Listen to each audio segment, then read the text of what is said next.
গতিশীল হবে তত বেশি নাভারন ইউনিয়নের জামাতকে গতিশীল করা সম্ভব। তার কারণ আমি মনে করি জামাতের স্টিয়ারিং হচ্ছে এই পেশাজীবী সংগঠন।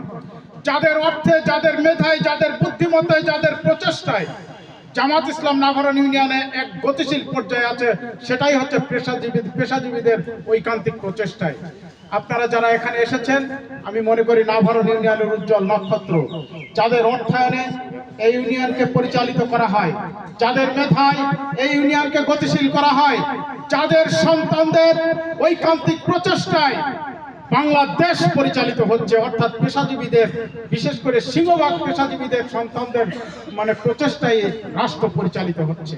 সুতরাং আমি মনে করি রাষ্ট্র পরিচালনার অবলম্বন হিসাবে গুরু মহাগুরু হিসাবে যারা দায়িত্ব পালন করেন, তাদের আজকের এই অনুষ্ঠানের পক্ষ থেকে অভিনন্দন জানিয়ে, নাভারন ইউনিয়নের সকলকে অভিনন্দন জানিয়ে আমি আমার সংক্ষিপ্ত কথা শেষ করছি। ওয়া আখিরু দাওয়ানা আলহামদুলিল্লাহি রাব্বিল আলামিন।